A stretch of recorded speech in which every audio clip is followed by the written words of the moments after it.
할렐루야!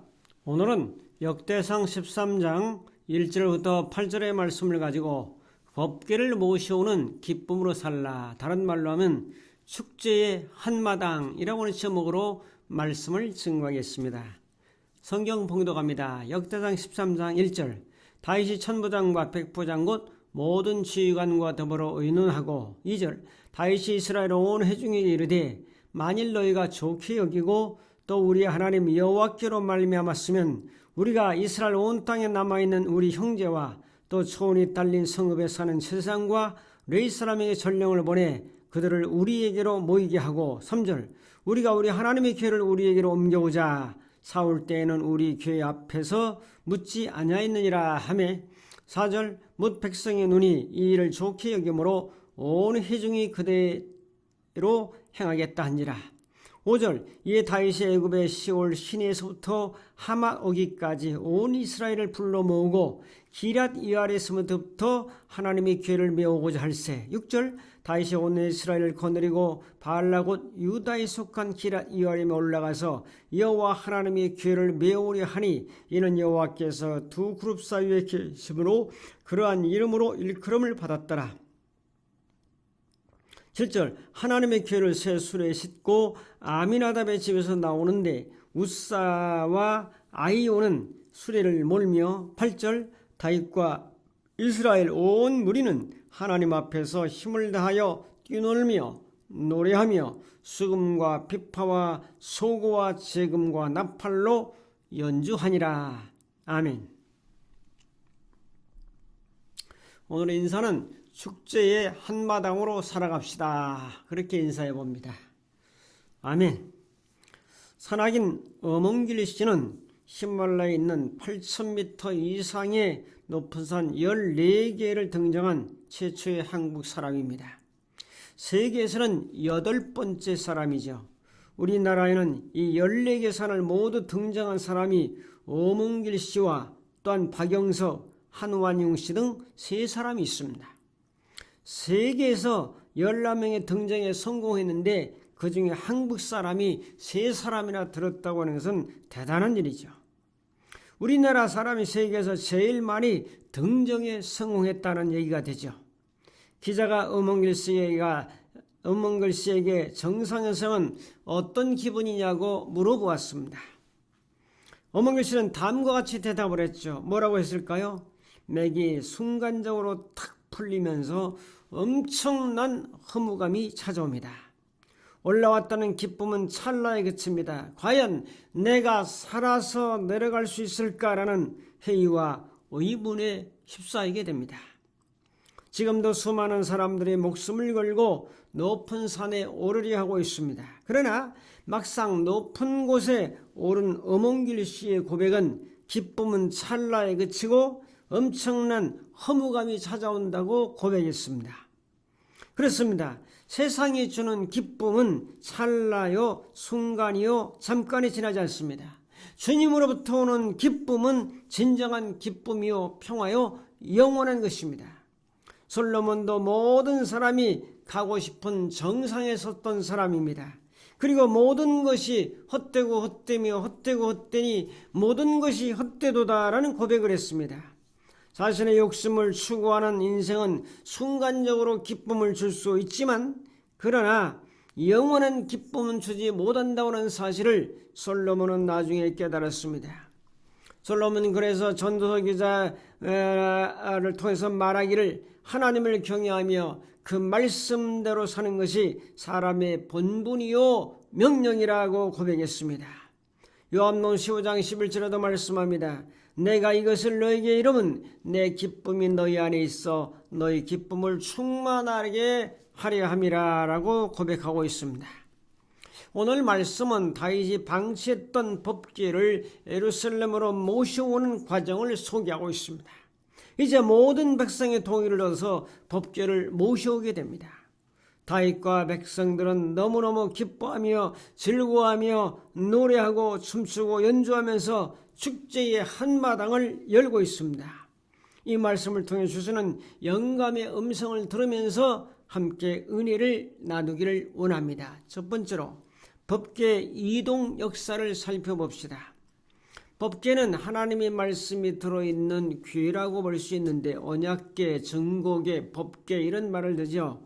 근데 이 법궤는 출애굽기 20장 이후에 이제 그 모세가 광야에서 이 하나님의 성막을 지으면서 지성소에 들어갈 그 법궤를 만들게 됩니다. 그래서 모세가 법궤를 만들고 이 법궤를 모시고 이제 광야를 지나가게 되는 거죠. 광야 40년 동안 그들의 신앙의 중심이 바로 법궤였던 것을 보게 됩니다. 그 다음에 요단강을 건너게 되죠. 제사장들의 법궤를 메고 요단강에 들어가자 강물이 촥 갈라진 것이 아니고 강물이 흐름이 딱 끊어지면서 밑에 이제 맨 땅이 된 거죠. 그것을 지나간 거죠. 그 다음에 간 곳이 바로 길갈이라는 곳입니다. 요단강을 건넌 후에 이스라엘 백성들이 처음에 진친 곳이 길갈인데 가나안 정복 전쟁 초기에 거점이 바로 길갈이었습니다. 다음에 실로입니다. 실로는 여호수아 시대에 회막이 세워진 곳이 바로 실로입니다.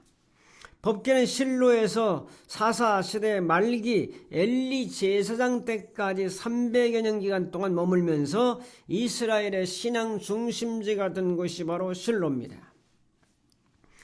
그 다음에 이제 이 실로에 있던 법궤를 들고 나가서 전쟁을 하다가 엘리 제사장 때에 패배함으로 법궤를 빼앗기고 말았습니다.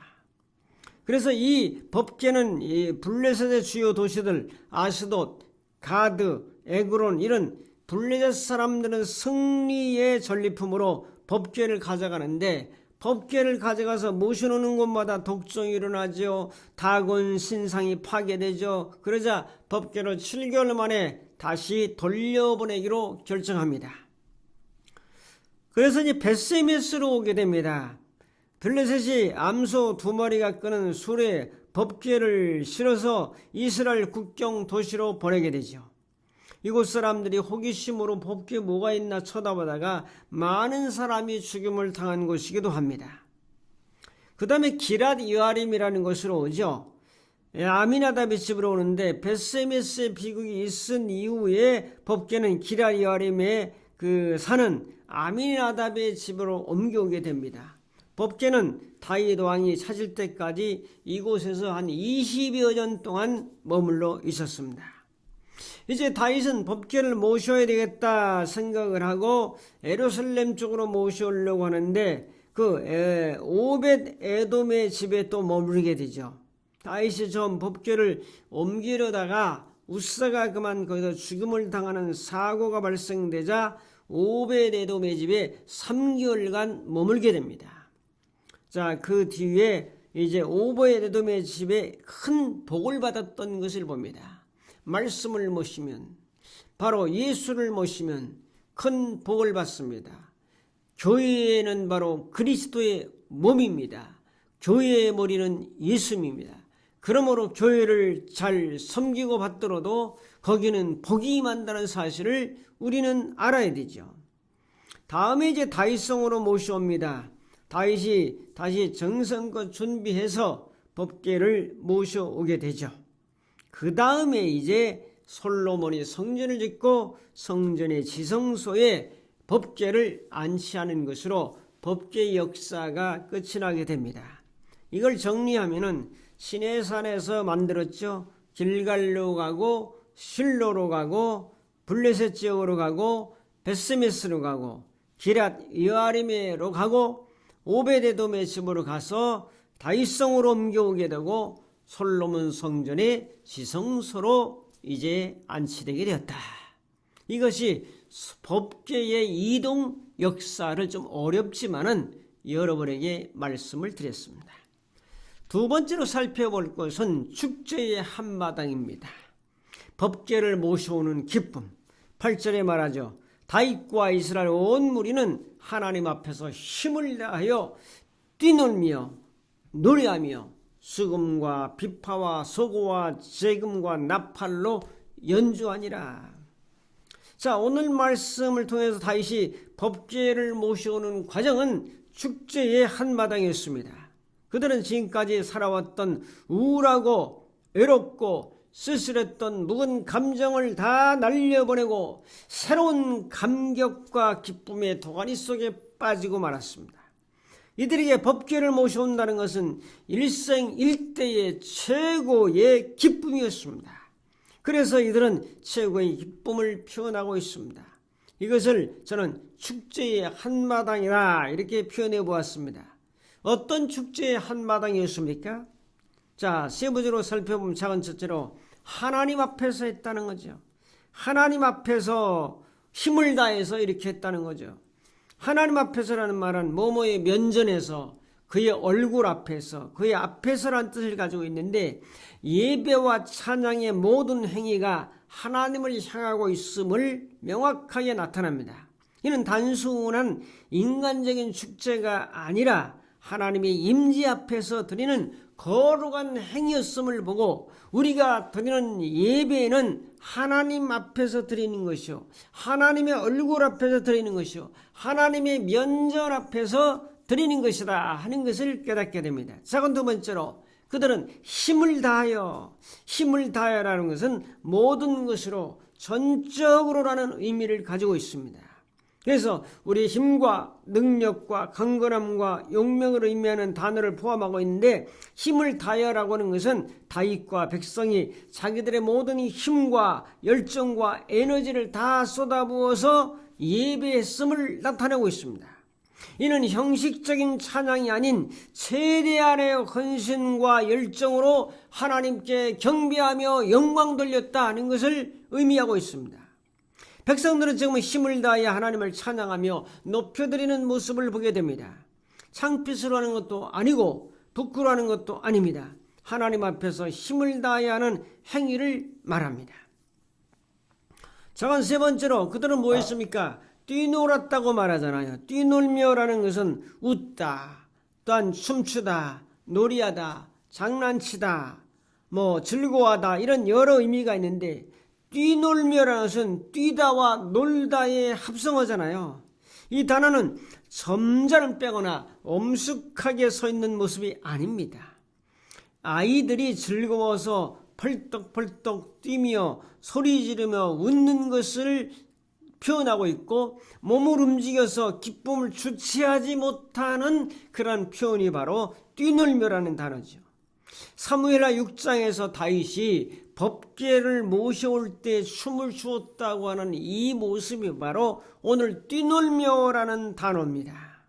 육체적인 움직임이 포함되어 있는 기쁨의 표현. 지금의 상황은 너무너무 기뻐서 뛰면서 즐거워하는 상태를 나타내고 있습니다. 할렐루야. 우리도 예배할 때 이런 자세와 마음과 태도를 가지고 하나님 앞에 뛰놀며라는 이러한 마음으로 하나님께 경배하며 기뻐한다면 하나님이 얼마나 기뻐하시겠습니까?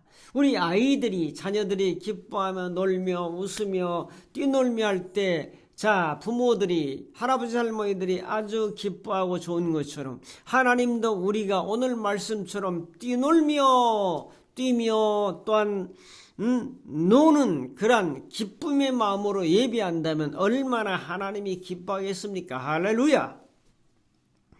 그 다음에 작은 네 번째로 노래하며라고 말하면 노래도 했어요. 노래는 노래하다, 찬양하다 그런 뜻인데, 모든 목소리를 높여서 가사를 담은 찬양을 불렀음을 의미합니다. 머릿속으로만 하는 묵상이 아니라 입을 열어서 소리내서 부르는 기쁨으로 찬양을 불렀던 것을 말씀하고 있어요. 다섯 번째로 연주했다. 모든 악기를 동원했죠. 힘을 다했죠. 하나님께 기뻐하죠. 축제하며 연주를 했다는 거죠. 모든 악기는 수금과 비파와 소고와 재금과 또한 나팔로 연주하니라고 오늘 8절에 기록하잖아요. 이런 모습들을 보면서 법궤 안에는 십계명의 돌판이 들어있습니다. 그러므로 법궤는 말씀을 상징합니다. 말씀은 예수님입니다. 다윗이 법궤를 모시고 오신 것은 오늘 우리들로 예수님을 모신 것이요 말씀을 모신 것입니다. 예수님을 모신 사람들은 이렇게 기뻐하며 즐거워하며 노래하며 춤추며 연주하는 거룩한 축제의 예배를 드리며 축제의 마음으로 살아야 되는 거죠. 우리가 드리는 예배도 이와 같은 마음으로 거룩한 축제 예배를 드려야 함을 오늘 말씀을 통해서 영감으로 깨닫게 됩니다. 그러므로 항상 기뻐하라 명언이죠. 정말 귀한 하나님의 말씀이죠. 그 말씀을 받아들여서 이런 자세로 우리는 살아갈 수 있기를 주님의 이름으로 축복합니다. 세 번째로 축제의 한마당으로 살아갑시다. 축제에서 가장 두드러지는 것은 마음으로, 기쁨으로, 즐거움으로, 영적으로 드러나는 노래와 춤과 연주입니다. 우리 교회에서도 예배드릴 때 이와 같은 자세로 예배드리지 않을까요? 평상시 생활도 법계 되신 예수님을 모신 사람으로 이런 밝고 명랑하고 즐겁고 기쁜 마음으로 살아가야 되지 않을까요?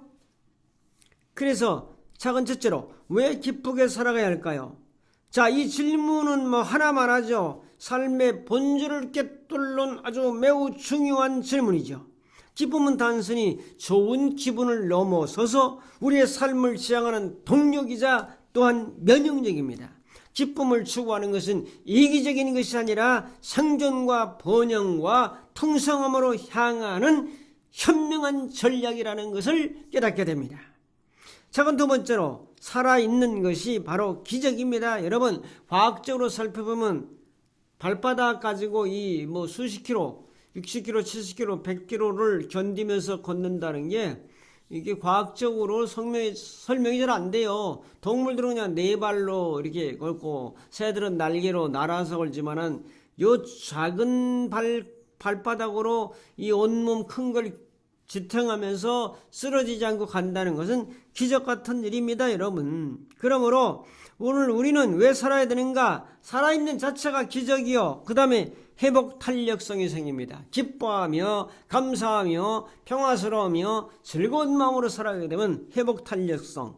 그래서 우리는 이제 마음의 근육, 기쁨은 마음의 근육입니다. 근육이 빠지면 힘이 없습니다. 기쁨이 빠지면 힘이 없는 우울한 삶을 살 수밖에 없는 거죠.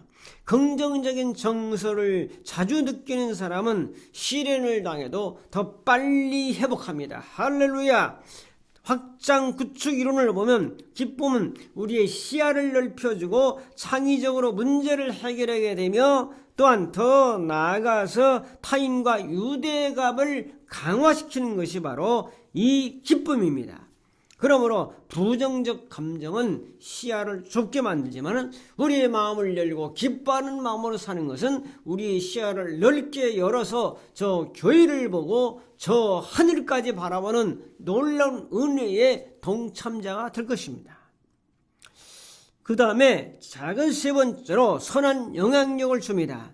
여러분의 기쁨은 당신만의 것이 아니고 여러분만의 것이 아닙니다. 거울 신경세포 덕분에 여러분의 미소와 기쁨은 행복감을 다른 사람에게 주고 아는 친구의 친구까지 영향을 주고 반경 2km 이내 사람들까지 영향력을 주는 거죠. 기쁘게 사는 것은 내 주변 세상 사람들에게 정말 전도하는 비결이요, 또 그들에게 더 좋은 것을 나눠주는 확실한 봉사입니다. 그러므로 기쁨으로 법궤를 모셔오는 것 같은 기쁨으로 살아갈 수 있기를 주님의 이름으로 축복합니다. 그 다음에 기쁨과 즐거움으로 살아가는 방법이 있습니다. 어떻게 할까요? 기쁨은 거창한 성취되어는 보상이 아니라 매일 훈련해야 하는 기술, 스킬에 가깝다는 거죠. 감각을 깨우세요. 행복은 강도가 아니라 빈도라는 말이 있습니다. 거창한 행복을, 성공을 기다리지 말고 오감을 통해서 오는 작은 기쁨을 포착해야 되죠. 그러므로 따뜻한 커피의 향기, 퇴근길에 바라보는 노을, 갓반 이불의 아주 좋은 감촉, 쌀밥의 구수한 냄새, 구수한 국물의 향기, 장미꽃의 향기, 골짜기에서 불어오는 시원한 바람, 또한 노을빛 속에서 비춰지는 따스한 햇살, 아름다운 음악 한 곡, 하루에 이러한 세 가지 감각적 즐거움을 우리는 느끼며 의식적으로 느끼며 사는 작은 행복, 작은 기쁨을 누리며 살아가게 될 때 우리의 기쁨의 감각이 살아나는 거죠. 그 다음에 비교를 멈추세요. 비교는 기쁨을 훔쳐가는 도둑이다, 그런 말이 있습니다. 타인의 하이라이트와 멋진 성공과 승리의 장면과 나의 초라한 모습 같은 걸 비교하게 되면 그것은 기쁨을 뺏기는 도둑놈한테 뺏기는 거죠. 비교는 금물, 비교할수록 즐거움은 감소됩니다. 나는 납니다. 나와 다른 사람은 다릅니다. 그 다음에 관점을 바꾸자. 그럼에도 불구하고의 감사. 하박국 선지자의 고백. 양도 없고 소도 없고 수출도 없고 먹을 것도 별로 없고 그리 아니하실지라도 나는 여호와로 인하여 기뻐하리로다. 할렐루야. 상황이 완벽해서 감사하고 기뻐하는 것이 아니라 감사하기 때문에 상황이 좋아지는 거죠. 이적이죠. 여러분, 잠들기 전 오늘 있었던 일 중에서 다행스러운 일, 고마운 일 한 두세 가지 정도 생각하고 감사한 마음으로 살아간다면 우리의 뇌나 마음이 더 증폭되면서 감사를 훈련하는 뇌는 더 잘 이제 강화되는 그런 모습을 보게 됩니다. 그 다음에 몰입을 경험해보자. 시간이 가는 줄 모르고 집중하는 순간 우리는 깊은 희열을 경험하게 됩니다. 거창한 취미가 아니어도 성경 쓰기를 하든지 찬양을 부르기, 노래 부르기를 하든지 춤추는 걸 하든지 운동하기, 요리, 달리기, 또한 퍼즐 맞추기, 악기 연주 등등 내가 할 수 있는 거, 등산, 이런 등등 해서 내가 할 수 있는 것을 통해서 뭔가 몰입할 수 있는 것을 경험한다면 우리가 좀 더 기뻐하며 살아갈 수 있지 않겠습니까? 자, 아프거나 고통스러울 때 억지로 웃으란 뜻이 아니고 진정한 기쁨은 슬픔과 분노와 좌절 같은 감정도 삶의 일부분으로 받아들이는 넉넉한 태도에서 나오는 거죠. 비가 온 뒤에 땅이 굳듯이 모든 감정을 허락할 때 오히려 내면의 기쁨은 단단해지게 됩니다. 남의 감정에 놀아나지 말고 남의 감정에 휘둘리지 말고 남의 말에 요동하지 말고 나의 감정은 내 것이므로 내 감정을 잘 추스려서 오늘 다윗이 법궤를 몰고 왔을 때 이제 기뻐하는 것처럼 우리도 그런 기쁨의 삶의 주인공으로 살아갈 수 있기를 주님의 이름으로 축복합니다. 결단 및 적용합니다. 여러분은 존재 자체로 이미 기쁘게 살아갈 충분한 자격이 있습니다. 하나님의 자녀가 된 것만으로도 우리는 기쁘게 즐겁게 감사하며 웃으며 노래하며 연주하며 춤추며 살아갈 자격과 능력이 분명히 있습니다. 산 개가 죽은 사자보다 낫습니다. 사랑하는 성도 여러분, 법궤를 모셔오는 기쁨과 감격으로 법궤 대신 예수님을 모시고 말씀을 모시고 사는 이 감사와 기쁨과 즐거움으로 살아간다는 확신과 믿음으로 밝게 천국의 시민으로 웃으면서 그렇게 살아가는 승리의 주역이 다 될 수 있기를 주님의 이름으로 축복합니다. 감사합니다. 고마우신 아버지 하나님, 여기 머리 숙여 말씀을 듣는 모든 심령들에게 주여 환희의 축제의 삶을 살게 하시고 기쁨의 축제의 삶을 살게 하시고 감사의 축제의 삶을 살아가는 믿음의 승리자들이 다 되도록 인도하여 주실 것을 믿고 예수님의 이름으로 기도합나이다. 아멘. 축도하겠습니다. 이제는 우리 주 예수 그리스도의 무한하신 은혜와 하나님 아버지의 극진하신 사랑하심과 성령님의 감화 감동 인도 충만 교통하심이 기쁨의 축제장으로 삶을 변화시켜 믿음으로 승리하며 살아가기를 원하는 모든 심령들 머리머리 위에 저들의 가정과 섬기는 교회와 이민족과 전 세계 위에 이제부터 영원토록 함께 있을지어다. 아멘.